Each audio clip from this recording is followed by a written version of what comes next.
Lideramos el camino de la opinión pública y buscamos que la cultura del debate alcance consensos y soluciones a los problemas de nuestro país.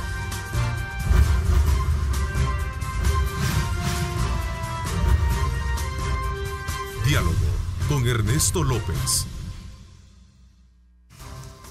Hola, ¿qué tal? ¿Cómo están? Qué placer enorme saludarles a ustedes. Gracias por sintonizarnos en esta mañana de jueves 6 de junio de 2019. Como siempre, agradecemos a Dios Todopoderoso por darnos ese privilegio de poder ingresar hasta la intimidad de sus hogares. Gracias por sintonizarnos a través de Megavisión Go y por supuesto a través de nuestras cuentas en redes sociales que están disponibles para que usted pueda compartir nuestra señal con sus contactos. Esta mañana vamos a hablar de en qué consiste ese debate que hay alrededor de la aplicación de procesos abreviados en casos judiciales y especialmente cuando se trata de combatir la corrupción.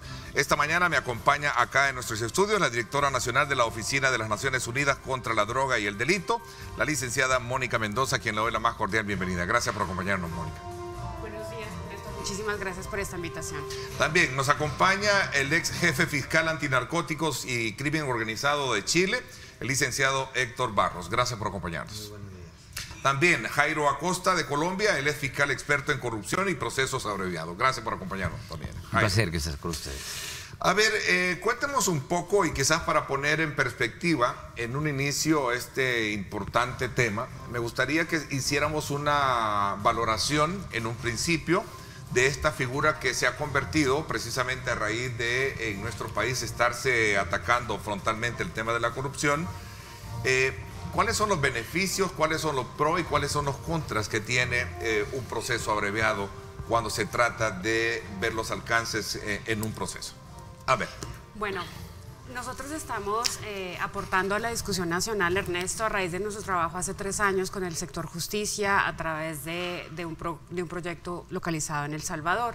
Y hemos visto la efectividad del procedimiento abreviado a través de la aplicación desde el año 2014 hasta la fecha de más o menos 17.000 casos en los que se ha aplicado el procedimiento abreviado. A raíz de eso, estuvimos haciendo un sondeo por año, más o menos la cifra va entre 3.000 y 2.900 por año, y en lo que va corrido del 2019 hasta el conteo que se hizo abril 9, más o menos 935 casos se han ventilado a través de un proceso abreviado. En aras de poder meter la discusión desde el punto de vista técnico relevante, nosotros sí consideramos, mirando un sondeo en diferentes países de la región, donde los sistemas han evolucionado a sistemas acusatorios y donde han utilizado mecanismos o herramientas para procesar de manera eficaz casos complejos, la utilidad del proceso abreviado en casos de corrupción y en casos complejos tiene una gran utilidad. Tiene una gran utilidad por 3 factores fundamentales que hemos analizado desde la oficina. El primero de ellos hace referencia a que permite la celeridad del proceso, es decir, hoy en día tenemos muchos procesos, unos términos y una gran demanda del sector justicia, digamos, por la conflictividad que existe en nuestras sociedades, y ahí hay una primera respuesta. El segundo factor que para nosotros es importante es que apunta a resolver de una manera, digamos, eficaz y rápida los casos, es decir, los casos no se van a demorar lo que se viene demorando, y que le apunta también a reducir los índices de impunidad, es decir, las personas van a encontrar justicia o una pronta justicia en los casos que se están mirando, y finalmente los costos que lleva este tipo de procesos. Si usted analiza los costos para el Estado en material, digamos, en temas de funcionarios, en temas económicos, son bastante altos para los estados, y los estados a veces no tienen los recursos suficientes, y aplicar este tipo de herramientas sirve para solventar los costos en esta medida. Ok, veamos la experiencia que tiene entonces Chile y luego Colombia para luego entrar un poco en la dinámica de centrarnos en ver que realmente esta es una figura que se ocupa aquí, y perdón, le voy a ocupar el término así muy popular, aquí en la China, es decir, es un término, es una figura muy usual en eso, ¿no? A ver, veamos el caso. En Chile es una figura de común uso. Es un sistema, el proceso de abreviado es un procedimiento especial que a nosotros nos permite agilizar mucho más las investigaciones en primer lugar, donde esto va también en sintonía con el derecho que tiene el imputado a ser juzgado en un plazo razonable. Y por otro lado es una herramienta muy eficiente desde el punto de vista de la gestión de la Fiscalía en cuanto a descongestionar el sistema. Si no existiese el procedimiento abreviado, todas esas causas deberían, en nuestra realidad, terminar en un juicio oral y público. El juicio oral es un juicio de bastante más costo para el Estado y con muchas veces con un resultado bastante incierto. El procedimiento abreviado es un procedimiento básicamente en que hay una negociación, que es una negociación bastante transparente en el sistema, que muchas veces se da en la misma audiencia, donde el juez también está presente en esa audiencia, y a partir de ahí el imputado puede ser o salir condenado en un plazo de 1 hora o 2 horas con una sentencia donde ya tiene claridad respecto a su situación procesal. Por lo tanto, en nuestro caso hay mucho más utilización. Desde el 2015 al año 2018 se han procesado 140.121 casos, que han sido condenados o absueltos por la vía del procedimiento abreviado. Por lo tanto, no es una herramienta que no se utilice, sino que todo lo contrario, es una herramienta bastante eficaz y necesaria en nuestro sistema procesal penal. Veamos, vámonos siempre, mantengámonos en el sur, siempre en Colombia, ¿eh? Sí, como no, bueno, muy buenos días. Nosotros en Colombia llegamos a este modelo de justicia a partir de una serie de necesidades que suponen no solamente la dinámica y la evolución de los contextos sociales, que por el aumento poblacional y por los aumentos conflictivos pues se tienen que abordar, sino además porque en los años 80 tenemos una serie de circunstancias que hacen del país un país con un enorme grado de criminalidad. Sobre todo aparece la criminalidad organizada, la cual es imposible de combatir con los medios ortodoxos o a través de los mecanismos que se tienen previstos para los procesos ordinarios. Una batería de herramientas dentro de las cuales están las salidas alternas, que es como nosotros le denominamos a los procesos abreviados, tienen precisamente como componente la posibilidad de llegar a la criminalidad a través de los acuerdos, de los consensos, de la transformación de mecanismos para poder obtener de estas bandas o de estas organizaciones criminales en lo económico, en los tráficos, pues el insumo para poderlos juzgar, siempre manteniendo las garantías de los procesados. Esto es, cómo poder perseguir a una organización criminal sin detrimento de sus garantías procesales, pero con la efectividad que supone penetrarlas y poder tener mayor incidencia en su mayor efectividad en su persecución. Entonces los preacuerdos, las negociaciones, luego más tarde el principio de oportunidad, se van a convertir en insumos muy interesantes para poder llegar a ellas y desvelarlas, desmantelarlas y asimismo en punto de perseguir sus bienes, lograr que haya mecanismos de acceso a la justicia y de acercamiento que no sean única y exclusivamente los de la confrontación.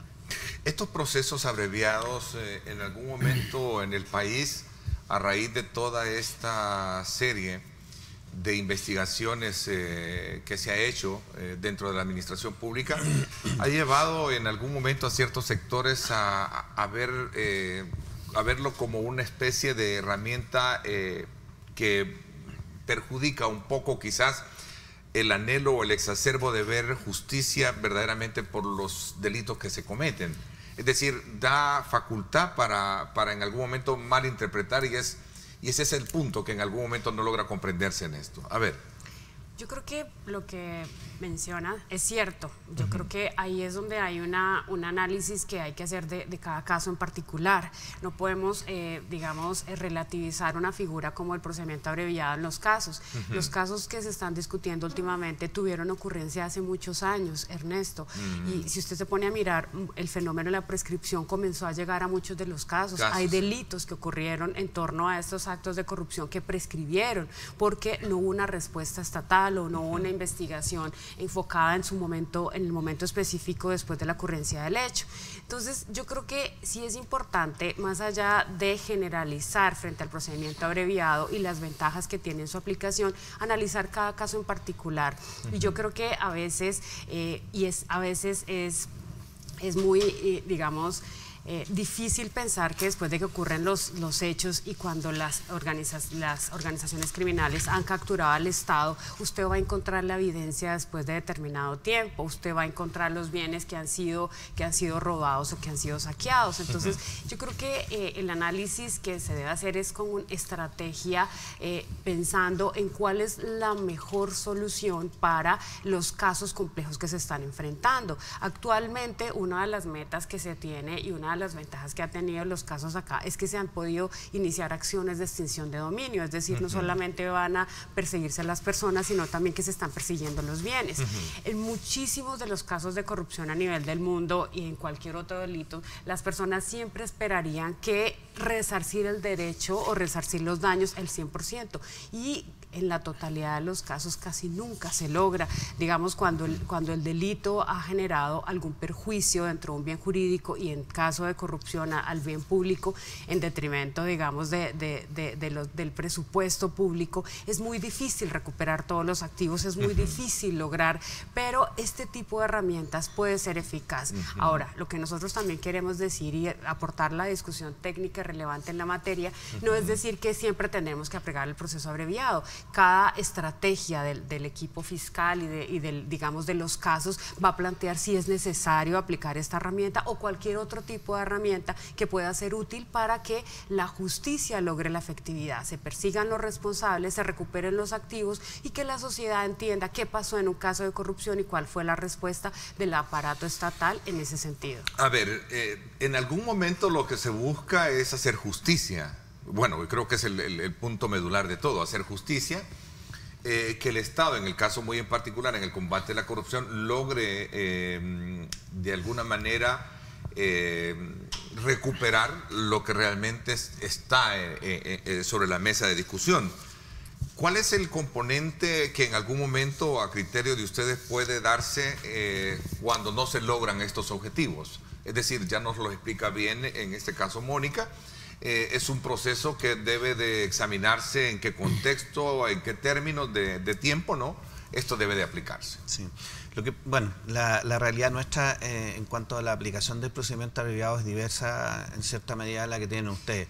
En nuestro caso, la aplicación de este procedimiento tiene un límite y que tiene que ver con la aplicación de la pena. Y la aplicación de la pena en nuestro caso no puede ser superior a 5 años para poder acceder a un procedimiento abreviado. Sin embargo, pueden procesarse delitos. No puede ser superior a 5 años. Es decir, yo me someto como indiciado, perdón, como acusado a un proceso, perdón, para que entendamos mejor esto. Me someto al proceso, tengo al proceso abreviado, me declaro culpable y ahí está mi condena. Sí. No, en el caso nuestro también es diverso en ese sentido. La penalidad que puedo yo tener para poder acceder a un procedimiento abreviado va entre 541 días y 5 años. En ese margen tengo que aplicar un procedimiento abreviado. Sin embargo, no se requiere que el imputado confiese lo hecho, sino que acepte ser enjuiciado por la vía de un procedimiento abreviado y que acepte en el fondo los hechos, pero no acepte responsabilidad, solo acepte los hechos, y luego se produce la discusión en base a los antecedentes reunidos en la carpeta de investigación, sin que se rinda prueba en este procedimiento abreviado, sino que se haga alusión a los antecedentes que se reunieron por el fiscal durante la etapa investigativa. Y a partir de ahí el juez, una vez que constata que se dan los requisitos para poder acceder a un procedimiento abreviado, dicta sentencia que puede ser condenatoria o puede ser absolutoria. Ahora bien, también podemos acceder a un procedimiento abreviado cuando las penalidades son superiores, porque el legislador, cuando el imputado accede a un procedimiento abreviado, le reconoce una circunstancia atenuante, que es el colaborar o estar dispuesto para ahorrarle recursos al Estado, y por lo tanto su pena, que puede estar entre el rango de 5 años y un día a 10, puede rebajarse al rango de 541 a 5 años y por ahí acceder. Pero en eso hay mucho de estrategia procesal también por parte de la Fiscalía, porque debemos tener claridad nosotros que las víctimas no siempre están disponibles, o los medios de prueba no siempre están disponibles para acceder a un juicio oral. Hay víctimas de delito... Por el escaso tiempo. Por el tiempo, pero también por lo atroz que puede ser el delito. O sea, ir a un delito de violación, ir a un delito de homicidio, de repente la familia tiene que exponerse a estar ahí, a declarar, o muchas veces los testigos ya no están porque han fallecido, porque se han ido del país o ocurrió cualquier hecho. En ese caso, las posibilidades de ir a un juicio oral son bastante escasas porque lo más probable es que vamos a tener que recibir de vuelta una absolución. Por lo tanto, ahí la herramienta del procedimiento abreviado también se transforma en una herramienta de estrategia procesal bastante importante y también bastante útil para poder terminar con una sentencia condenatoria en estos casos. ¿Cuáles son los rangos en los países de ustedes en los cuales se ocupa? O veamos un poco la estadística en este caso, Jairo. Bien, si me permite voy a primero aclararle un poco cómo se mueven nuestras salidas alternas, el equivalente, porque nosotros partimos de la base y con una consideración a propósito de la justicia, de que las salidas alternas no solamente buscan la eficiencia y la rapidez del proceso, sino tienen otro sentido en la medida en que para los delitos ordinarios ofrecen escenarios en los cuales hay una participación de la víctima y de la sociedad en punto de superar los conflictos más allá del litigio, y esto por supuesto que puede terminar con una reparación que incluso incida en una pena menor o no pena, pero que efectivamente satisface, digamos, una serie de necesidades que la justicia convencional no hace. Hacia la justicia o el crimen organizado, pues tenemos también la convicción de que mientras que el proceso ordinario o los mecanismos tradicionales van por la escalera, pues el crimen organizado va por el ascensor a unos ritmos vertiginosos. Sobre esa base, entonces, la imposibilidad de poderlo desmantelar a partir de testigos o confesiones, por las presiones que ello supone, por las dificultades que mantiene o por las dudas que podrían generar algunas de estas evidencias, entonces nos enfrenta a la necesidad de llevar a procesos en los cuales este tipo de convenciones o este tipo de acuerdos a propósito de la declaración de responsabilidad, pues entonces facilitan muchísimo. Para el efecto, iniciamos entonces con unas persecuciones que, sin desconocer derechos y garantías, son técnicas especiales, esto es, formas de penetración a las organizaciones para tener unas evidencias que luego van a servir para poder indicarle a esas organizaciones que ya hay con qué empezar a perseguirlas y que les va mucho mejor si se llega a unos consensos en torno a su aceptación y su colaboración. Sobre ello, entonces, vamos a encontrar que en la medida en que vayan adhiriéndose a estos procesos algunos de los miembros de las organizaciones, pues entonces se empiezan a penetrar y se empiezan a desmantelar. Los preacuerdos y las negociaciones, podemos decir en nosotros, están en alrededor de un 70% de los mecanismos que utilizamos para poder lograr condenas frente a crimen organizado, y allí entonces estaría la corrupción, que inicialmente era una corrupción también ordinaria de elementos aislados de servidores públicos que lo hacían sin ninguna concertación, pero hoy en día lo tenemos, digamos, completamente insertado. Nosotros le denominamos carruseles, porque se van expandiendo por todas partes y frente a un área temática específica de los bienes públicos, pues entonces ya, digamos que refinan su manera de expoliar el Estado, de quitarle. Entonces ya estamos frente a crimen organizado. Lo mismo la criminalidad económica internacional. A partir de los sobornos, a partir de la contratación acomodada, pues tenemos grandes cantidades de presupuesto que están allí comprometidas, y entonces no es posible sin una cooperación internacional y sin esta figura de los preacuerdos y las negociaciones, a propósito de su eficacia, pero también en la necesidad de ir abonando poco a poco el camino de cara a su desmantelamiento. A ver, ¿de qué depende un buen proceso abreviado? ¿De una buena investigación o de una robustez, digamos, de pruebas en términos de poder lograr satisfacer tanto a la parte demandante como también que quede satisfecha? Porque hay quienes, se los he escuchado muchísimo decir a los abogados, en un juicio de esta naturaleza, difícilmente, siempre hay una parte que está insatisfecha en esto, ¿eh? Sí. Lo importante siempre, sea un procedimiento abreviado o sea cualquier otro tipo de causa, es tener una investigación de calidad. Una buena investigación, porque en la medida en que los antecedentes sobre los cuales se sustenta la pretensión del Estado, en este caso de lograr una sentencia condenatoria, son sólidos, sí, el imputado va a estar más disponible. Pero ¿qué pasa con aquellos países como los nuestros? Voy a hablar de El Salvador específicamente, cuando se habla de que las investigaciones que se hacen son bastante débiles, no precisamente por toda la forma en cómo está constituido nuestro sistema. Sí. A ver, las defensas siempre van a decir que las investigaciones son débiles. La Fiscalía, cuando toma, en este caso nosotros tenemos un principio que nos obliga a actuar, que es el principio de objetividad. Por lo tanto, nosotros tenemos que investigar en nuestro sistema tanto lo que beneficia como lo que perjudica al imputado, y a partir de ahí hacemos un juicio en términos de determinar si nuestra prueba o los antecedentes que hemos reunido son suficientes para lograr en un tribunal la convicción de absolución o de condena. Por lo tanto, siempre vamos a estar orientados en tener la prueba de mejor calidad para poder lograr y poder derribar, en este caso, la presunción de inocencia que tiene el imputado. A ver, quizás debí haber comenzado con esta pregunta, Mónica.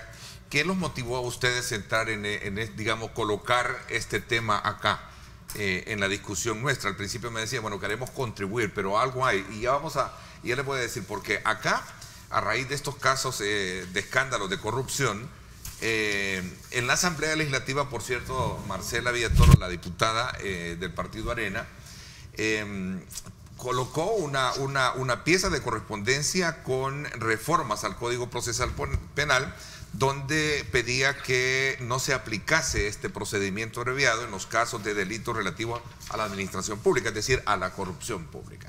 A ver.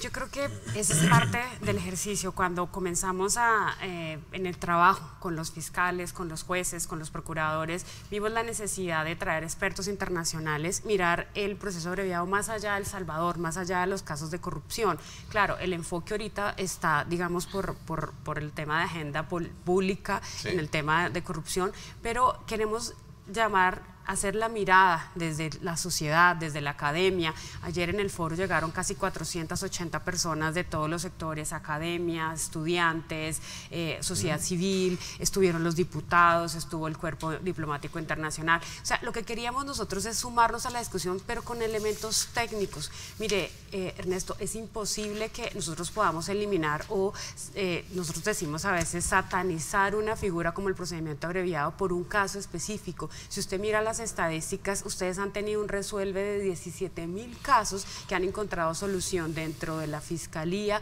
dentro de los tribunales, con la aplicación de este procedimiento. La discusión dice, puede que existan fallas, y lo que nosotros nos hemos comprometido con el sector justicia es a generar unas mesas técnicas con fiscales, con jueces, con defensores, con procuradores, y con representantes de las organizaciones civiles y la academia, decir, bueno, identifiquemos dónde están las fallas, pero una reforma que implique vetar la posibilidad de que la Fiscalía tenga como digamos, una herramienta útil de procedimiento abreviado, va a generar muchísimos problemas. A veces el procedimiento abreviado muestra también la contundencia de las investigaciones. Las personas dicen, mire, yo prefiero aceptar la culpabilidad que entrar en juicio. Y a veces es imposible pensar que esta herramienta, en un caso específico, va a generar una racha de corrupción. Hay varios imaginarios que nosotros queremos aportar a la discusión. Ayer se decía que es la justicia, es por debajo de la mesa. Mire, las reglas están claras. Si usted mira el Código salvadoreño, el Código Procesal Penal, la parte que establece, los fiscales no pueden transar más allá de lo que establece la norma, es decir, que no es una transacción directa porque hay unos límites establecidos, hay unos criterios que estableció el legislador que dan la aplicabilidad. Después de 21 años de aplicación de esta herramienta, digamos, de la utilidad que ha tenido, es bueno revisarla, pero la revisión que nosotros proponemos como oficina y a la cual queremos sumar técnicamente y apoyar a las instituciones del sector justicia es a eso, a encontrar dónde están los vacíos, dónde están aquellos espacios que puedan ser susceptibles de mejora y mejorarlos técnicamente, pero no eliminar ni privar a la justicia de una herramienta como esta por un caso que puede llamar la atención. Ustedes, en este caso, como Oficina de Naciones Unidas, que desde luego están observando muy bien el comportamiento de estos hechos, no están de acuerdo en que se eliminen los procesos abreviados de no están de acuerdo. No, para nosotros técnicamente es irrelevante. Mire, la experiencia que hemos visto en otros casos. Ayer hablaba con nosotros en el foro uno de los fiscales del caso Lavallato y él decía, yo tengo 79 personas que están dispuestas a confesar, pero tengo un procedimiento tan extenso, dilatorio, donde vamos a tener muchos problemas y es imposible llegar a condenarlos a todos. Entonces decía, si nosotros tuviéramos una herramienta como la que tiene El Salvador, nosotros podríamos llegar, digamos, a generar condenas y resuelve en este tipo de casos. El tema de las condenas en el proceso abreviado no tiene nada que ver, son dos cosas diferentes. Corrígenme, no sé si me explico. Es decir, si la persona que acepta, como decía en este caso el amigo de Chile, si yo acepto someterme a un proceso, no tiene nada que ver con el nivel de condena que yo tengo que recibir, ¿cierto? En nuestro caso, la son dos cosas separadas. Claro, ¿no? son dos cosas. O sea, ok, sí. y solo quiero plantearlo eso, solo lo quiero ver así. Es decir, porque aquí de la víctima, victimario, hay un tercer actor que es la ciudadanía. ¿Por qué la ciudadanía en un proceso? Voy a hablar de la experiencia de El Salvador. En los casos del expresidente Saca, y no me recuerdo en cuáles otros están por ahí. Y viene y la ciudadanía dice, bueno, qué galán, rápido. Va a salir rápido y son 315, 320 millones de dólares y ahí viene el nivel de frustración. No sé si logro un poco plantear este punto, ¿no? Y si nos vamos a la pausa y regresamos mejor un poco para comprender y tener más tiempo en ampliarnos en esto. Voy a la pausa, gracias por estar con nosotros, a usted también por estar enviando sus comentarios y sus preguntas a través de @diálogo21, @Neto López Radio. Son las dos cuentas en Twitter que están disponibles para que usted lo haga en este interesante punto sobre conociendo la experiencia de Chile, Colombia y por supuesto bajo el auspicio y la mirada de Naciones Unidas y la Oficina de contra las Drogas y el Delito de Corrupción sobre esta figura, los procesos abreviados en el combate de la corrupción, los pros y los contras que esto tiene. Interesante, me voy a la pausa y regresamos con más tiempo para ampliarnos en esta discusión. Gracias por estar con nosotros. Este es el informe del tráfico desde el Megadrón. Gracias a Seguros del Pacífico. Seguros del Pacífico te ofrece full cover y cero deducible en tu seguro de vehículo. Para más información, llama al 2283-0800 o contacte a su asesor de seguros.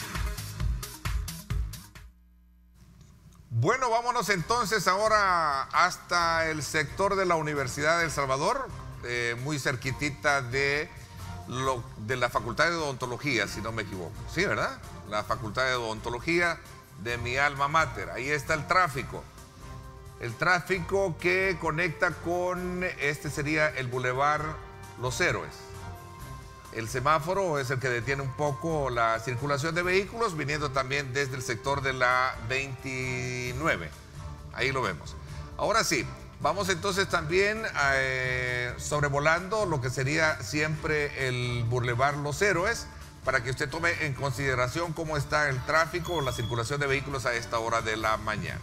Así está. Si piensa circular por esa importante zona de la Universidad de El Salvador, tome en consideración estas imágenes para no verse, desde luego, afectado por el tráfico. Así está la capital para aquellos que nos están viendo fuera de nuestras fronteras. Este es el informe del tráfico desde el Megadrón. Gracias a Seguros del Pacífico. Seguros del Pacífico te ofrece full cover y cero deducible en tu seguro de vehículo. Para más información, llama al 2283-0800 o contacte a su asesor de seguros.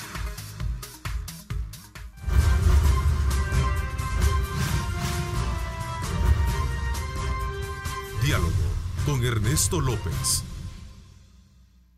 Estás viendo Diálogo con Ernesto López.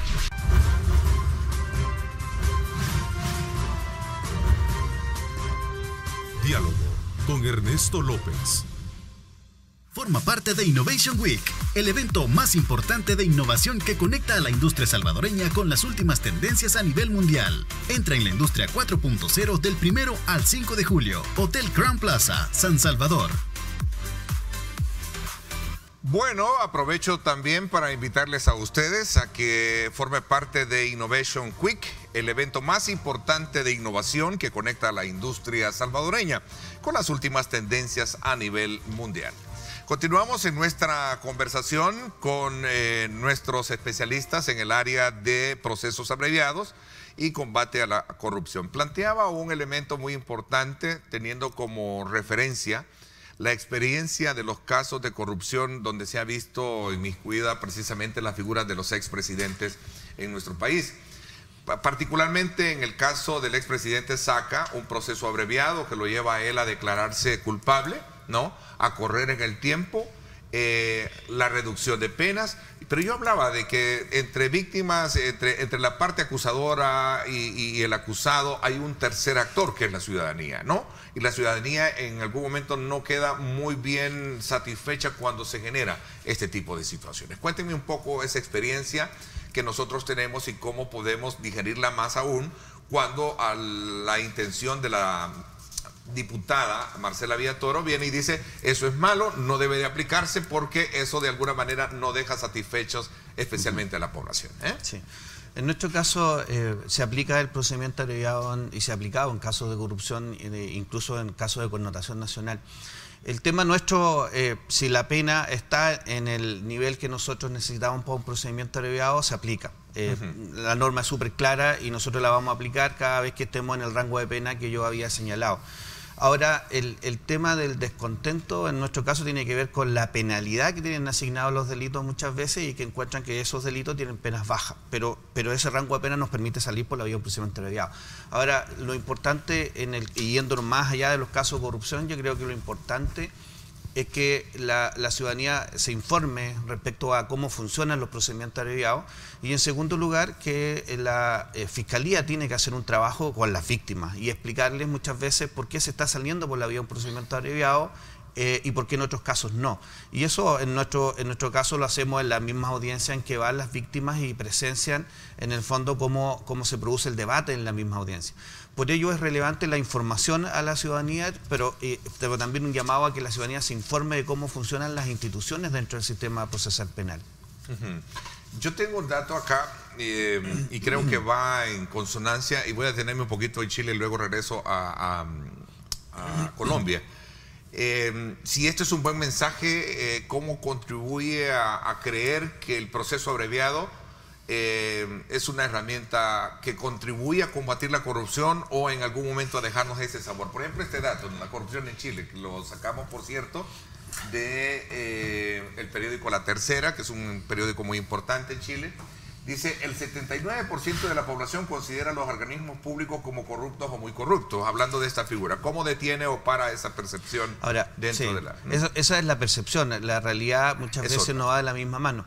Pero sin embargo uno va, por ejemplo, a ver las encuestas y la policía, por ejemplo, la Policía de Investigaciones de Chile es una de las policías mejor evaluadas, el 80% considera que es la mejor evaluada a nivel nacional y ahí siguen hacia abajo. Generalmente las policías no son bien evaluadas porque tienen temas de corrupción, sin embargo esa policía es la mejor evaluada.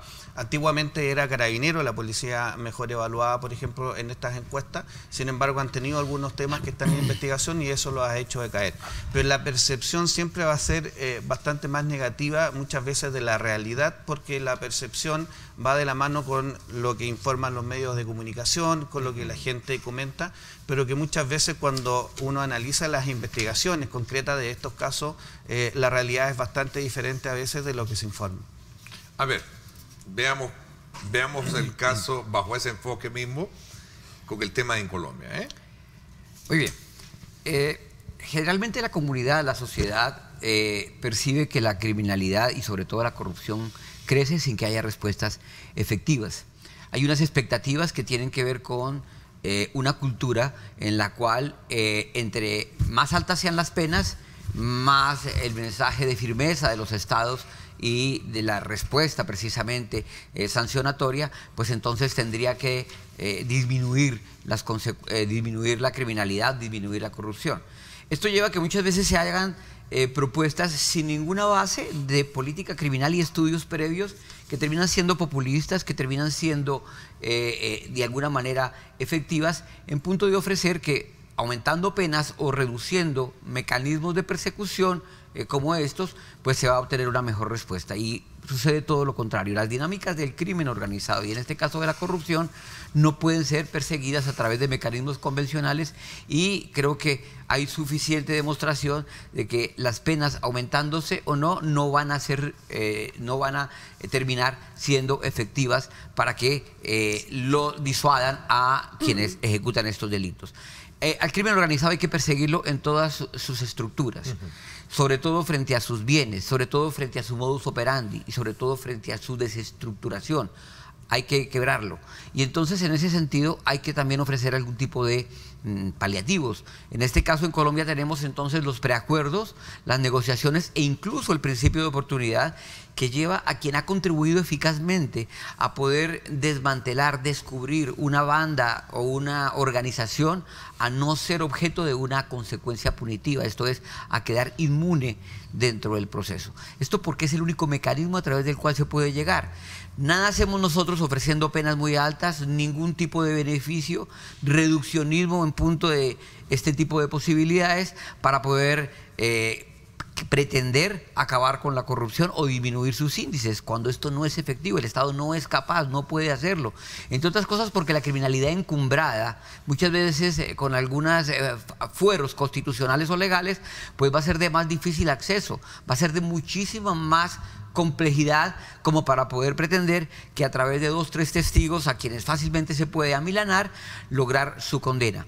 Este es un mensaje errado para la comunidad, que las penas van a darse, primero, que no se van a dar, y que van a ser altas, que por supuesto tampoco van a ser útiles. La comunidad no puede verse resarcida con penas altas.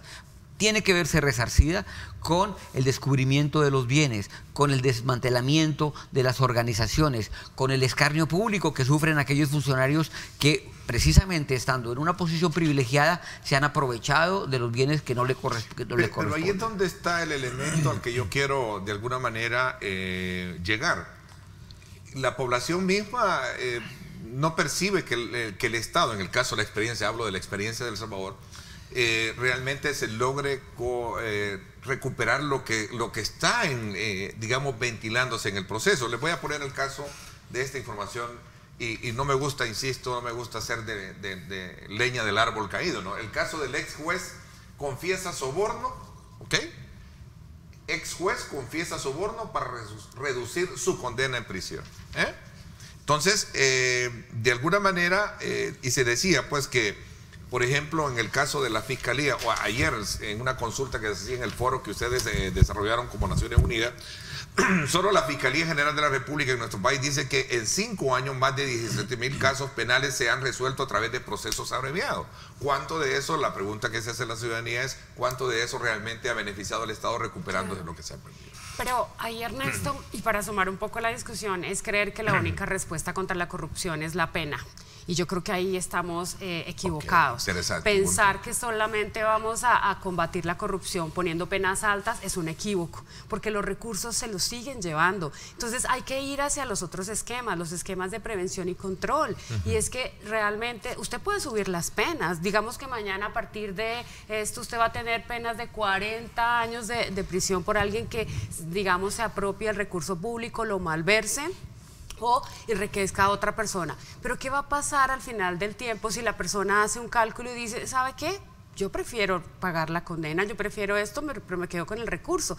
Entonces, son los escenarios de prevención y control, y yo creo que la ciudadanía tiene, digamos, el derecho a estar molesto, tiene derecho a exigir de la sociedad, pero tiene que demandar en otras áreas del fenómeno, cuando el fenómeno comienza a ocurrir en los escenarios de prevención, cuando el recurso se asigna a las entidades públicas y comienza el proceso de ejecución, en los entes de control, Ernesto, donde realmente se mira cómo se audita a los que están ejecutando los recursos públicos, y finalmente en el escenario de sanción. Entonces, pretender solamente que con la condena vamos a salvar la corrupción, vamos a seguir condenando personas, van a seguir pasando organizaciones criminales, pero no se pudo en las áreas importantes, donde se previene la corrupción, donde se controla y finalmente donde se juzga.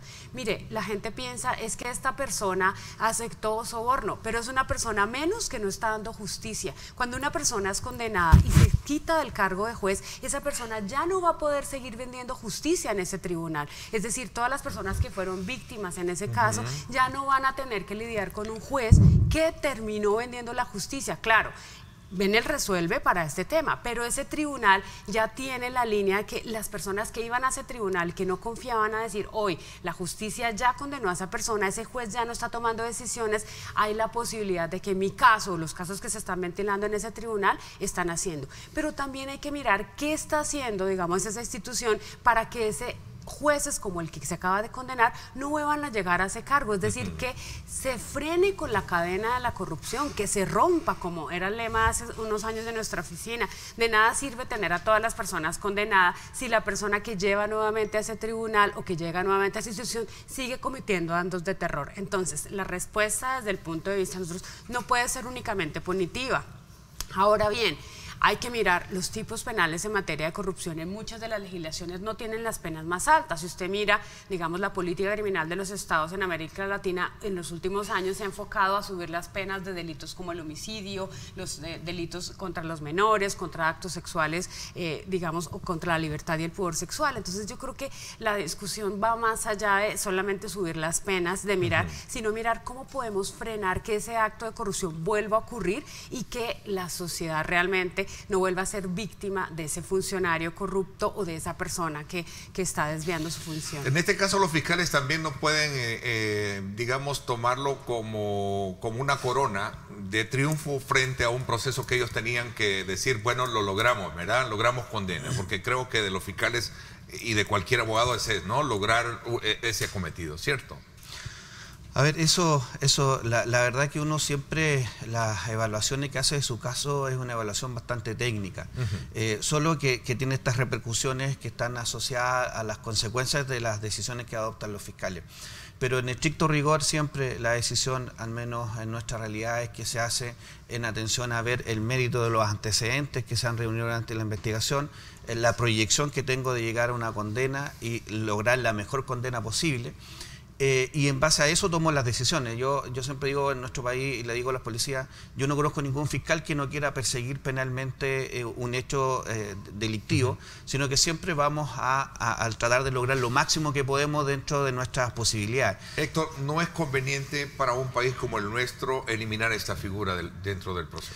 Lo que pasa que si yo lo asocio con la figura que tenemos nosotros en Chile, el sistema colapsaría en poco tiempo, porque la verdad es que, claro, hoy podemos cerrar una ventana, pero mañana vamos a cerrar otra, y definitivamente si desaparece el procedimiento abreviado, al menos desde nuestro conocimiento, implicaría entonces que todas esas causas llegarían a juicio oral. Le puedo decir que nuestro legislador, en nuestro caso, en algún momento se percató de que el sistema se había transformado en un cuello de botella, la posibilidad de salir por la vía de procedimiento abreviado en delitos contra la propiedad, que son bastante importantes en Chile, los robos, por ejemplo, donde muchas veces podíamos haber salido en un procedimiento abreviado porque el imputado reconocía hechos, porque teníamos la evidencia suficiente, pero que como estábamos restringidos a una pena hasta 5 años y ese delito comenzaba en una pena de 5 años, un día a 10, no podíamos ir por la vía de un procedimiento abreviado. ¿Qué hizo el legislador? Se dio cuenta que esto estaba colapsando el sistema en cuanto a que los tribunales orales ya no estaban dando abasto en cierta medida para absorber toda la cantidad de juicios orales,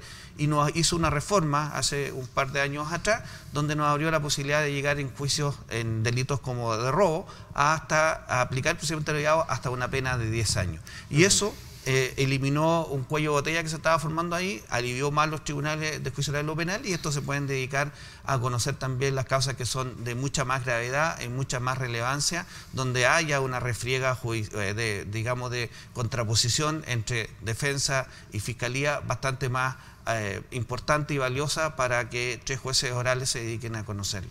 A ver, el énfasis de mi pregunta anterior, Jairo, iba un poco en consonancia con lo que planteaba uno de los disertantes el día de ayer en el evento, el caso del doctor René Hernández Valiente, que hablaba en el proceso abreviado, cito textualmente lo que, por cierto, publica uno de nuestros matutinos: en el proceso abreviado con seguridad hay una condena, ¿sí? Mientras que en el proceso ordinario, es decir, cuando no hay proceso abreviado, hay riesgo que los fiscales no siempre puedan tomar, dice. O sea, y ahí está, digamos, no sé si es aventura, ahí está el riesgo, como bien él lo sitúa, ¿no? Pero hay que mirar también las proporciones. El que delinque y el que delinque en organización tiene presupuestada la pena. Incluso entre más alta sea la pena, pues digamos que más incisivo va a ser su pretensión de carácter económica, porque eso le pone el precio a lo que hace, sea un tráfico, sea la corrupción. Y las posibilidades de que además sea enjuiciado y condenado, pues se disminuyen en la medida en que pertenezca a una organización, porque las organizaciones no se penetran de igual manera a la posibilidad de penetrar o de conocer cualquier tipo de delito. Digamos que eso lo tienen absolutamente claro, la dificultad que tiene el sistema para poder llegar a ellos, y las penas en este caso son difíciles. Nosotros en Colombia, sin estas salidas alternas, sin los preacuerdos, sin las negociaciones, pues obviamente no tendríamos los resultados que hoy tenemos. Tenemos más de 200 y pico, 230 diputados para ustedes, para nosotros legisladores, que han sido condenados precisamente por casos de corrupción, y eso sin tener en cuenta jueces, magistrados. Tenemos magistrados de la Corte Suprema que están siendo juzgados en este momento, incluso involucrados con lo que se denominó, está en investigación, un cartel de la toga. Esto es una organización dentro del Poder Judicial que involucró a magistrados del más alto rango que tendrían que ver precisamente con la venta de la justicia. Esto no es fácilmente penetrable si no es a través de estos mecanismos. Solamente con estos mecanismos de justicia alterna nosotros pudimos llegar a personas que aceptaron tener responsabilidades, haber participado en este tipo de organizaciones, y entregaron y contribuyeron con sus testimonios de una manera abierta para poder, digamos, a través de unas disminuciones de la pena, poner al descubierto la organización. ¿Cuánto ha contribuido en tu país, Colombia, esta figura para minimizar, digamos, el tema de la corrupción? Partamos de este dato, ¿no? Colombia pierde por corrupción 50 billones de pesos al año, equivalente a 15.135 millones de dólares. Claro. Es una información que extrajimos en el tema de la investigación y la preparación de este. Por supuesto. ¿Sí? En la medida en que el Estado social crece, el Estado tiene que destinar muchísimo más dinero precisamente para atender las necesidades de carácter social. Hay más dinero en la mesa. De acuerdo. ¿Sí? Y sobre esa base, pues digamos que la posibilidad de la corrupción también tendrá que aumentar, porque está allí. Es una tentación para el servidor público. Por eso entonces digamos que las sumas siempre van a crecer en el presupuesto destinado a ello, y van a estar al alcance de las organizaciones que van detrás de ella. Sin las salidas alternas nosotros definitivamente podríamos haber hecho muy poco, porque son de difícil acceso. No se denuncian, entre otras cosas, porque la administración se va a blindar a través precisamente de la connivencia para que no sea de fácil penetración. La misma Contraloría, los mismos sectores que tienen que hacer veeduría no lo van a ver tan fácil, no van a llegar hasta allí. Entonces digamos que sin estas salidas no es posible poder avanzar en ese sentido. ¿Tú no recomendarías eliminar esa figura en El Salvador? Yo recomendaría fortalecerla, ir muchísimo más allá. Si no, creo que hay un retroceso enorme. Habría un retroceso enorme. A ver, el tiempo se me fue. Confieso que ha sido muy interesante, bastante enriquecedor el conocer la experiencia desde el ángulo de países que también seguramente tienen ese fenómeno como flagelo, ¿no? Que golpea, permea fuertemente no solo la estructura pública, sino que también la administración de justicia como tal, ¿no? Veíamos el caso de el ejemplo que ponía, ¿no? Así es que confieso que fue muy interesante. Gracias por haberme acompañado. Muchas gracias por la invitación. Gracias y les deseo feliz estadía en el país. Entiendo que después del foro del día de ayer comienzan reuniones paralelas, ¿no? Para este día con jueces y otros actores. Con fiscales. Y fiscales. Así es. Muchísimas gracias. Nos vamos a la pausa. Cuando regresemos, vamos a hablar de una evaluación de país en materia ambiental desde la perspectiva de la Mesa Permanente para la Gestión de Riesgo. Así es que vamos a hablar también del tema del agua, que creo que es importante ponerlo en perspectiva ahora con la asunción de un nuevo funcionario dentro de la cartera de Medio Ambiente. Vamos a la pausa y regresamos con más. Forma parte de Innovation Week, el evento más importante de innovación que conecta a la industria salvadoreña con las últimas tendencias a nivel mundial. Entra en la industria 4.0 del 1 al 5 de julio. Hotel Grand Plaza, San Salvador.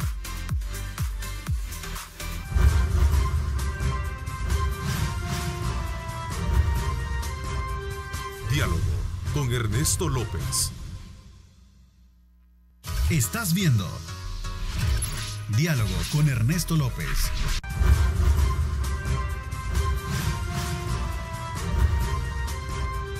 Diálogo con Ernesto López. Gracias nuevamente por estar con nosotros. Recuerde a usted participar, @diálogo21, @Neto López Radio. Son las 2 cuentas en Twitter, así como también búsquenos en Facebook y por supuesto también en Megavisión Go.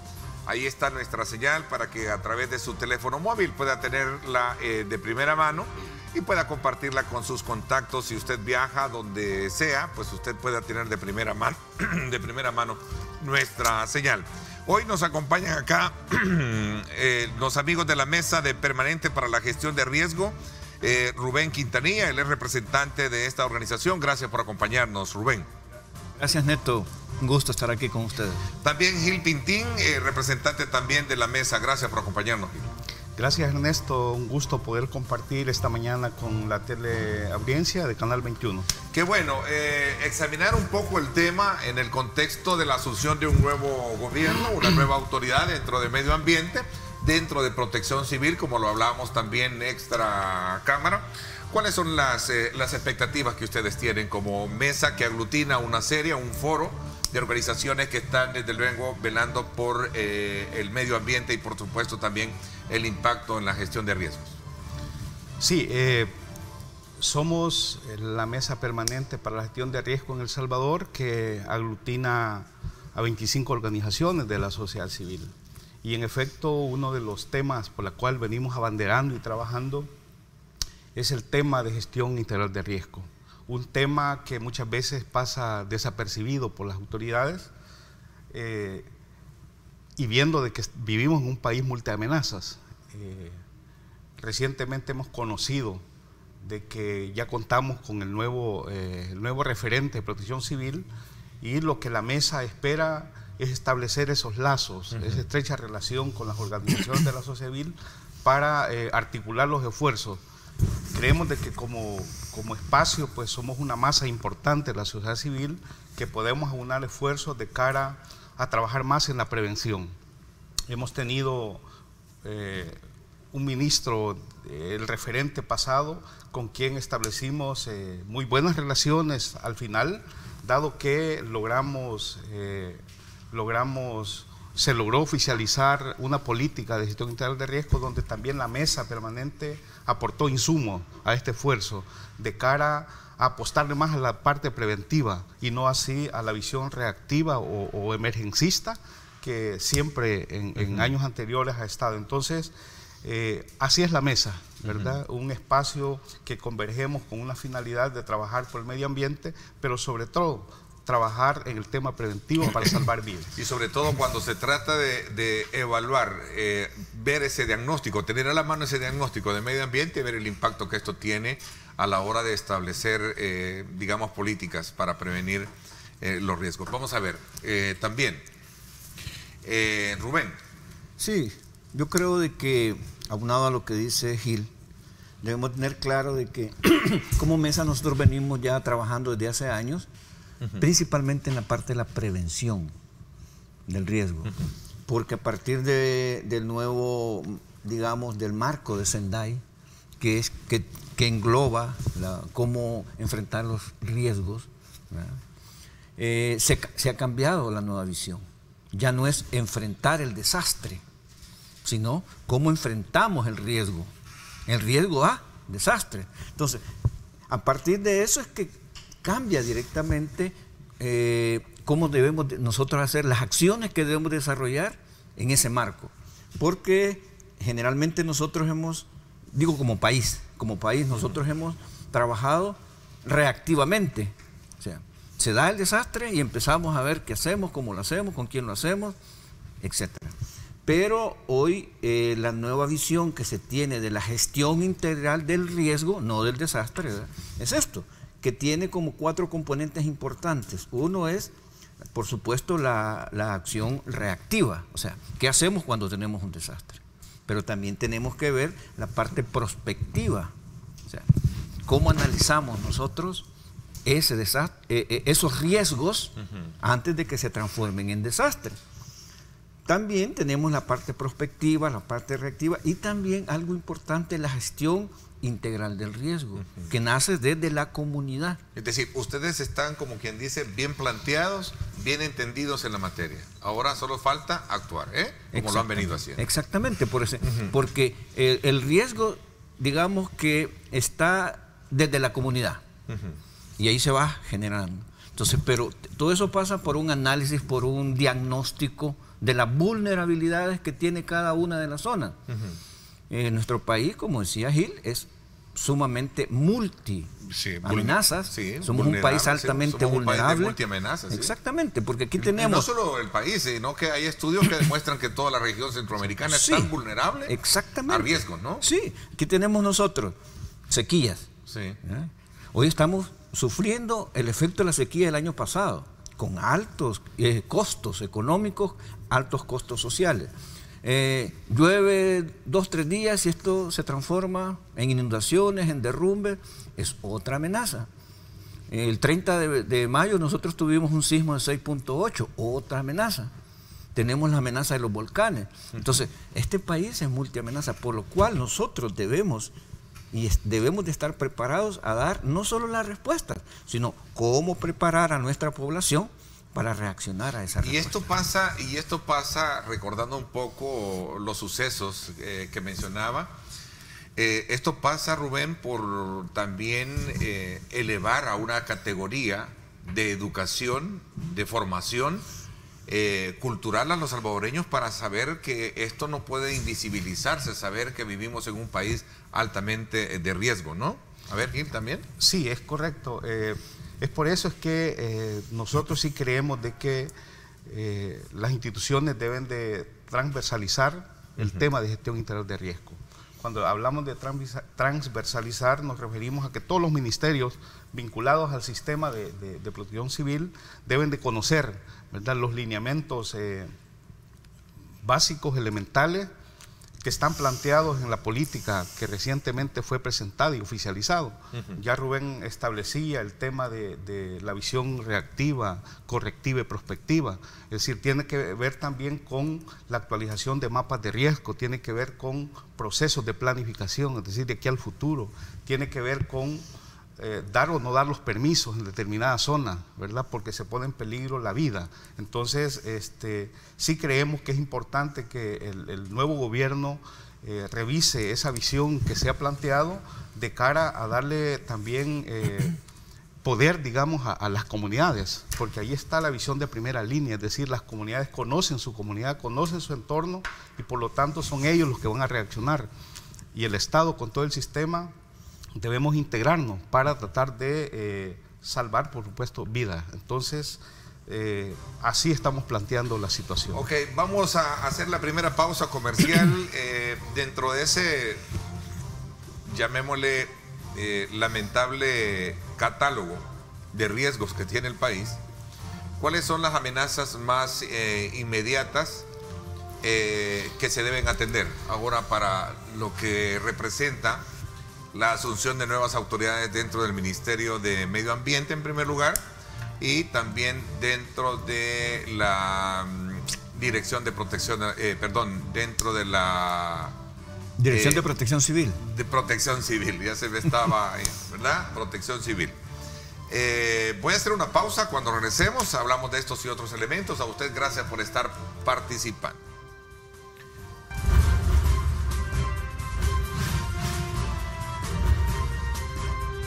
Diálogo con Ernesto López. Estás viendo Diálogo con Ernesto López.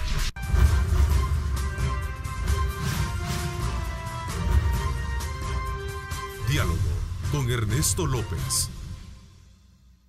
Gracias nuevamente por estar con nosotros. A ver, quizás observando cómo está el país en esta materia, voy a comenzar por comprender mejor este tema que tiene que ver con el uso de plásticos, que viene siendo como un tema de debate en la Asamblea Legislativa. Por cierto, hay varios diputados del Partido Arena que están abanderando la eliminación por completo a través de decretos, lo que sería el plástico. No sé si Maite Iraeta y también Milena Mayorga están sobre la base de meter piezas de correspondencia para poder contribuir a esto. ¿Cuál es la lectura que tienen ustedes?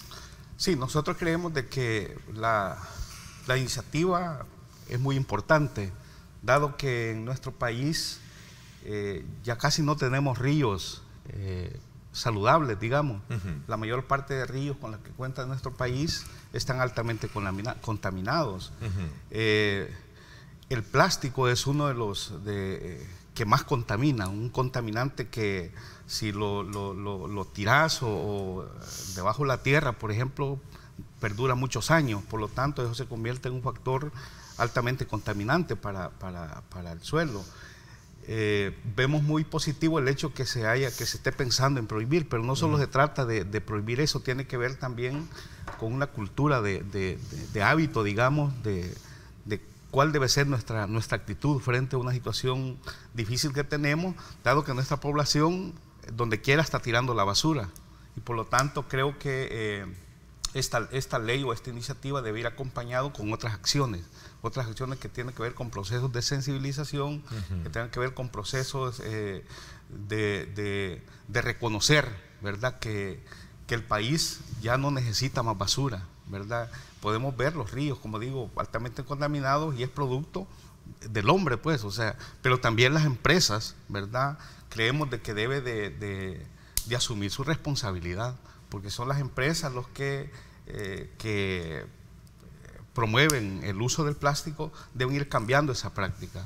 En esa dirección que nos enfilamos a trabajar más de la mano con las comunidades para explicar esa situación tan crítica que tenemos en el tema ambiental, y es por eso que como mesa seguimos trabajando y abanderando un tema, que es el tema de gestión de riesgo, que eso está estrechamente vinculado con este tema, el caso de la basura. Ahí está, por cierto, nuestro equipo de producción colocando un material. Esto es un video en las profundidades, no sé si, corríjanme, con la contaminación de mucha basura. Miren, no sé si esto es en el lago, ¿no? Y corríjame, productor. ¿Verdad? ¿Sí? Ese es en el mar. Estamos hablando de qué parte de... ok. Eso es en Sudamérica. Pero bueno, eso es parte de lo que tenemos cotidianamente nosotros, Rubén. Sí, y es que, fíjate que yo creo que hay que hacer el análisis a partir de que el modelo de desarrollo también que tenemos. O sea, muchos de los efectos que estamos viviendo, problemas de basura, problemas de riesgos, problemas de desastre, tiene que ver mucho con ese modelo económico que por años hemos venido, se ha venido implementando en nuestro país. ¿Por qué? Porque estos modelos económicos lo que han hecho es hacer marginación de ciertos sectores de la población para que vayan a vivir a lugares que no son aptos para vivienda. Nosotros vemos miles de familias que viven a las orillas de los ríos, familias que viven en laderas, y todos estos hacen más grave el riesgo. Pero claro, entonces cuando nosotros vemos que este modelo va siendo más marginal hacia ciertos sectores, eso aumenta el riesgo a generar pérdidas no solamente de vidas humanas, que eso es el centro de todo esto, sino que también pérdida de los medios de vida que tiene la gente. Aquí, como decíamos, una sequía, desaparecen todos los medios de vida de subsistencia de la gente. Llueve, se les inundan sus cultivos. Entonces, tenemos que buscar una forma más integral donde, claro, aquí es la palabra desarrollo y ecología, ¿verdad? ¿Qué desarrollo queremos sin afectar más el medio ambiente? Se ha oído que unas declaraciones que dio la nueva ministra de Vivienda, aunque todavía es Fondo Social, ¿verdad? Sí. Que habla de la construcción de 8.000 viviendas en el departamento de Usulután, que ya tienen financiamiento. Sí, que hay un proyecto de cooperación para construir. Exactamente. Pero nosotros nos preguntamos, ¿dónde van a ser construidas? Por el tema de riesgo. Exactamente. ¿No? Si va a haber un análisis. Hablando de otro modelo de riesgo, que lamentablemente este país está gobernado, ¿no? De amenazas de riesgo. Por supuesto, va a haber un análisis de riesgo. ¿A dónde construir y cómo construir? Exactamente. Y si este lugar donde van a ser construidos, además del riesgo, tienen lo básico para que esta gente pueda sobrevivir, o va a estar, como se pretende hacer aquí por la zona de Nejapa, un complejo habitacional de miles de casas, donde Nejapa es el lugar donde hay los reservorios más grandes de agua del país. Entonces, eso es lo que tenemos que ver. Cuando hablamos de la parte correctiva del riesgo es eso, es hacer un análisis dónde, cuándo, por qué vamos a hacer ahí. ¿Cuáles son los efectos que pueda tener, ya sea en un futuro próximo, cercano, sobre la gente que vive ahí? ¿Verdad? ¿Qué riesgo? ¿A qué riesgo está? Entonces ahí viene la parte prospectiva, correctiva, antes de llegar a la reacción del riesgo. Es decir, buscando lograr un consenso de la participación de actores, ustedes se puede lograr, porque el desarrollo no se puede detener. Supuesto. Yo creo que eso es algo que hay que acotarlo de manera muy responsable, ¿no? Por supuesto. El desarrollo debe ir a la par, como dicen los ambientalistas, ¿verdad? El desarrollo debe ir a la par del medio ambiente, sí, ¿no? Exactamente. Y yo te pongo un ejemplo, perdón. Hoy hay una campaña de las pajillas. Okay. Del plástico, del que plástico, es el tema. sí, pero las pajillas específicamente. Si quiero, ¿usted quiere pajilla o no quiere? Te dicen cuando vas a consumir algo. Pues sí, pero ¿por qué no detenemos la producción de pajillas? O sea, ¿por qué no nos vamos directo a donde correcto. está el...? Pero al final, sí, la agarro o no la agarro, es opción de cada uno, pues, ¿verdad? Pero si no hay pajilla, no la usamos. Creo que por ahí viene. O sea, un poco es de enfoque la situación como tal, ¿no? Exactamente. A ver, Gil, ¿cuáles son las acciones prioritarias que dentro de digamos, de esa política de gestión de riesgos se debe de atender ahora, reconociendo que entramos en una nueva etapa con la Dirección de Protección Civil? Y aclaro, era también Secretaría de Vulnerabilidad y Dirección de Protección Civil, que eran los dos cargos que tenía en este caso Jorge Meléndez, sí, ¿verdad? Y que ahora recaen en el ingeniero Orlando Tejada, ¿no? Tejada, sí. Tejada, sí. A ver. Sí, hemos planteado, el día martes tuvimos una conferencia de prensa y estamos pidiendo a las nuevas autoridades, en este caso el nuevo gobierno, que retome la política que recientemente fue aprobada y oficializada para transversalizar el tema de gestión de riesgo. También dentro de nuestras demandas está el hecho de reformar la Ley General de Protección Civil, dado que sentimos que esa ley es bastante obsoleta, es decir, tiene una visión emergencista y no así de prevención de los desastres. Entonces, estamos demandando que haya una reforma para que se pueda articular muy bien con la política que se ha presentado y que recientemente fue aprobada. Pero también estamos demandando de que los tribunales ambientales que ya están creados se les dote de presupuesto para ejercer bien las funciones. Es decir, para nosotros es importante esa parte porque tiene que ver con los permisos. Ya Rubén hablaba del posible proyecto que viene de construcción de viviendas, que lo ha anunciado la nueva ministra, pero ahí pasa por el análisis del riesgo, ahí pasa por la extensión de los permisos, ¿verdad?, para poder construir o no poder construir. Entonces, queremos que los tribunales ejerzan una contraloría, pero que también apliquen, ¿verdad?, sanciones a las empresas, personas que se dedican a este tipo de negocios, digamos. Entonces, son como las demandas de que estamos planteando de dotar de herramientas y de presupuestos a los tribunales ambientales para que puedan ejercer bien sus funciones. Y entre otras cosas, por supuesto, la pronta aprobación de una ley de agua que permita a toda la sociedad salvadoreña tener acceso, ¿verdad? La ley de agua con una visión humana, con un enfoque de derecho. Eso es lo que estamos planteando principalmente como parte de nuestras demandas. Ese tema del agua es un tema que obviamente requiere mucho tiempo, detenerse para estudiarla con mucho tiempo, ¿no? Sí. Yo creo, Ernesto, que todo esto pasa porque también debemos de tener claridad que necesitamos un ordenamiento territorial. ¿Qué quiere decir eso? O sea, el ordenamiento territorial nos va a permitir saber exactamente dónde lugares podemos construir, dónde no, dónde podemos cultivar y qué tipo de cultivos podemos hacer, dónde puede ser una zona industrial y dónde no, porque hoy hay un desorden, ¿verdad? Podemos ver colonias en lugares donde son fuentes importantes de agua, ¿verdad? A ver, pero sí tenemos una ley, ¿no? O es aquella, o se quedó en el pendio lo que sería competencia de quiénes hacer las autorizaciones de todo eso, porque estaba la figura del alcalde, la del responsable de llevar a cabo esto, que es un instituto. Corríganme sí, un poco, porque ¿no? también recuerda que está la OPAMS, ¿verdad? ¿O no se aprobó la ley? Perdón. Hasta donde yo tengo entendido, creo que no. No se ha aprobado. Entonces no tenemos ley de desarrollo territorial. No, De ordenamiento. De ordenamiento. Hay un territorial. proceso, hay un proceso que incluso la Secretaría de Vulnerabilidad en aquel momento incluso pidió a la mesa iniciar de manera conjunta un proceso para de consultas, de consultas que tienen sí. que ver con obtener insumos para trabajar, porque digo, ya allí hay términos, o la ley está ya obsoleta. El tema de competencia se discutía. Bueno, ¿y quién va a autorizar esto? Exactamente. ¿Verdad? ¿Será un consejo por quién estará integrado en sustitución de la OPAN, que creo que es la que es responsable ahora de autorizar sí. esto? Yo creo que ahí está. Este es uno de los puntos claves en este desarrollo que queremos. Para el quinquenio, ¿no? Por supuesto. Aprobar cuanto antes una ley de desarrollo de ordenamiento territorial. territorial. Sí, por supuesto. Porque eso tiene, si tú ordenas, el desarrollo va a ser más sostenido.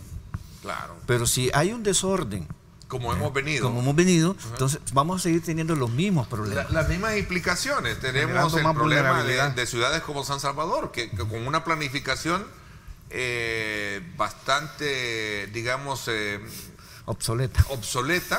Y yo diría que más obsoleta, que no ha tenido una reglamentación. Ahí tenemos los resultados. San Salvador llueve y allá abajo es una inundación inmediatamente. Terrible, ¿no? terrible. Entonces sí. todo eso es producto de ese tipo de carencia de normas, como debería de ser una ley de desarrollo y ordenamiento territorial. Sí.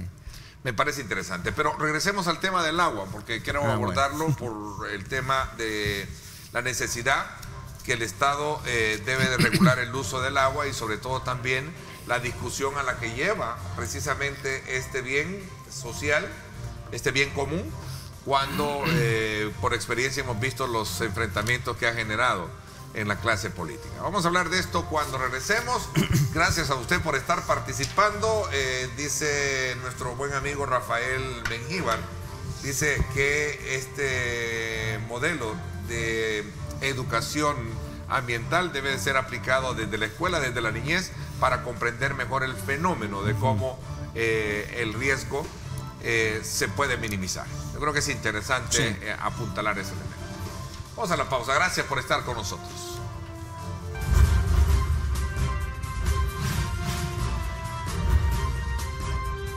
Diálogo con Ernesto López. El futuro es imaginar, es pensar en grande. Prepárate hoy. Estudia en la UFG y amplía tus oportunidades. UFG, tecnología, innovación y calidad. Bueno, nuevamente gracias por estar con nosotros a esta hora de la mañana, a usted por estar también participando. El nuevo ministro de Medio Ambiente aseguró que si el sector privado quiere decidir sobre el uso del agua, el gobierno va a regular esa participación. Eso lo colocó textualmente en una declaración que emitiera el nuevo funcionario, Fernando Andrés López. Si los entes privados desean tener una participación en el ente regulador del uso del agua, el Estado debe regular esa participación. Estamos claros, dice, que la empresa privada es el motor de la economía, sin embargo, debemos regular nosotros. Nosotros vamos a poner reglas claras y las empresas deben poner de su parte. Bueno, eso es solamente un nuevo elemento que se agrega a esa discusión enfrentada que ha habido en el pasado, en la historia de la aprobación que duerme el sueño de las justas en la Asamblea Legislativa. A ver. Ese es el tema quizás muy importante. Ese es un tema muy importante para las organizaciones de la sociedad civil. Hemos trabajado por muchos años para la aprobación de esta ley, ley general del agua. Hubo un avance, en un momento llegamos casi a los 98 artículos ya estudiados, aprobados, pero luego llegó la nueva asamblea y empezamos de cero nuevamente. Es importante oír las declaraciones que hacen las diferentes fracciones de los partidos cuando se toca este tema. Todo el mundo dice, no, es que estamos claros que estamos en contra de la privatización del agua. Pero cuando ya se toca el punto específico, ya no quieren dar el paso. O sea, nosotros estamos claros que es un bien es un derecho humano el agua a las personas y no puede ser visto específicamente como mercancía. Estamos seguros también que, pues sí, la empresa privada pues, es un motor, como dicen, importante en el desarrollo económico de este país, pero primero está la gente. Primero tenemos que asegurarle ese recurso tan importante que es el agua. Y no puede ser de que sectores importantes de este país, comunidades, carezcan de agua, comunidades, mujeres, hombres que tienen que caminar horas por tener un cántaro, 2 cántaros de agua en el día, y hay sectores que se dan el lujo de botar el agua. Entonces creo yo que ahí es donde está el meollo de esta situación. Nosotros seguimos empujando que sea una ley general en el cual se ponga en el centro la persona, que es un derecho humano a tener acceso al agua. Y de ahí para allá pues pueden haber regulaciones que permitan a ciertos sectores también poder accesar al agua. Okay. Pero en primera instancia es la gente. Mira, voy a hilvanar por correr con el tiempo, dice Alberto Torres. Ernesto, como Municipalidad de Santa Tecla estamos trabajando con 29 instituciones educativas, tanto públicas, privadas y centros poblacionales, a tal grado que el año pasado se obtuvo una recolección de 11.9 toneladas de material reciclable. Qué bueno, ¿verdad? Porque esto es lo que en su momento comenzamos hablando. A ver, Gil, siempre en el tema del agua. Solo quería agregar un poco ese valor de participación del televidente frente al tema que estamos abordando. Sí, como mesa permanente para la gestión de riesgo tenemos claro de que el agua no puede ser comercializada, es decir, vista como mercancía. Por lo tanto, sí nosotros acompañamos y abanderamos una ley, ¿verdad?, que, como decía Rubén, ponga al centro a la persona, ¿verdad?, al ser humano. Y es que el agua no puede verse como mercancía. El agua, además de ser un derecho, ¿verdad?, es fuente de vida. Por lo tanto, sí creemos de que se le debe dar prioridad. Los partidos políticos representados en la Asamblea deben de asumir un compromiso y allí se define con quién están los partidos políticos, es decir, las personas que están, los diputados, ¿verdad? Porque no toda la gente, la población tiene ese derecho, ese acceso al agua.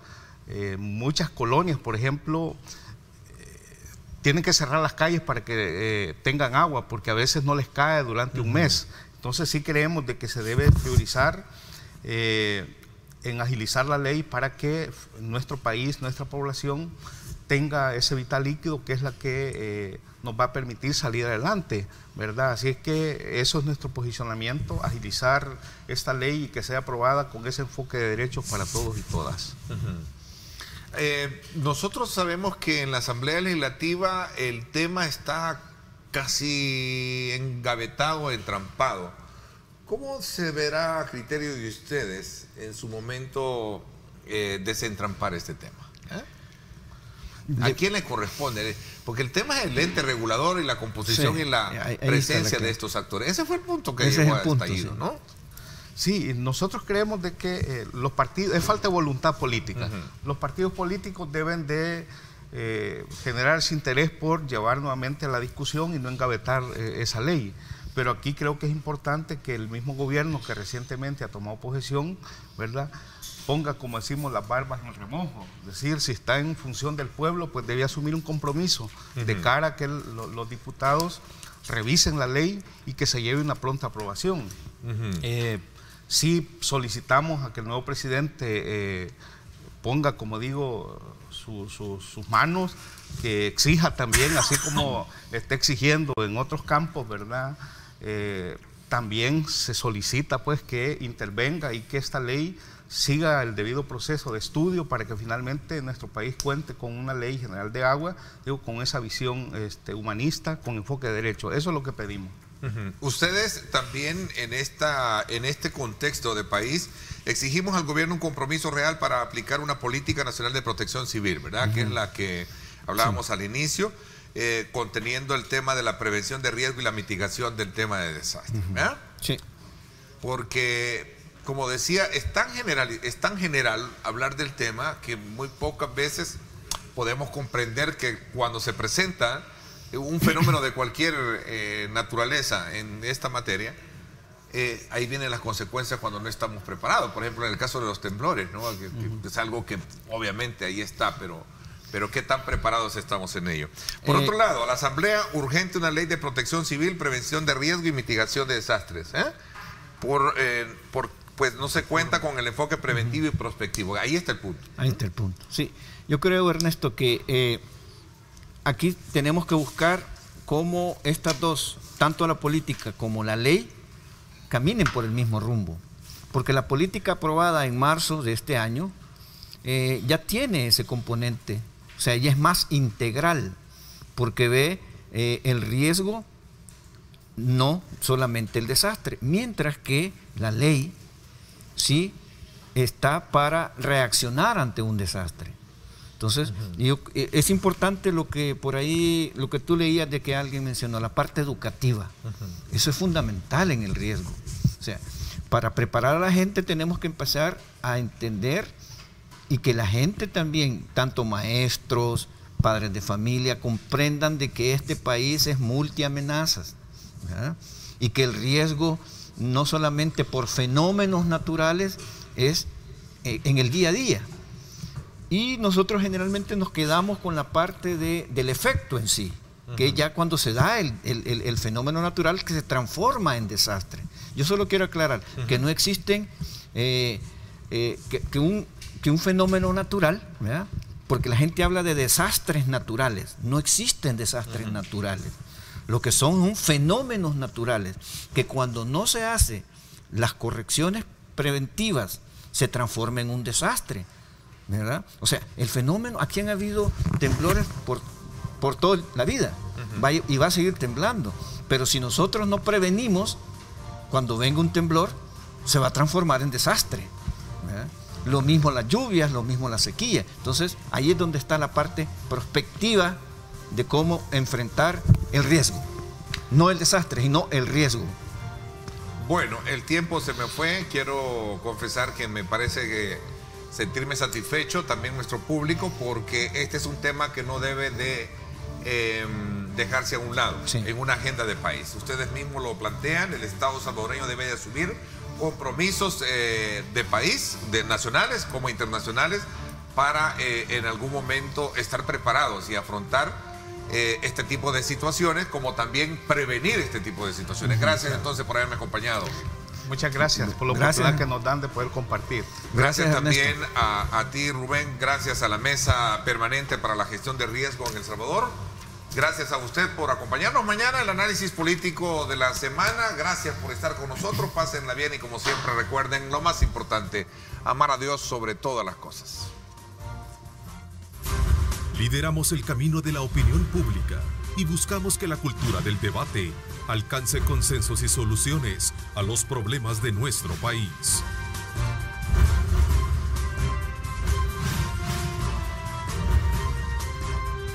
Diálogo con Ernesto López.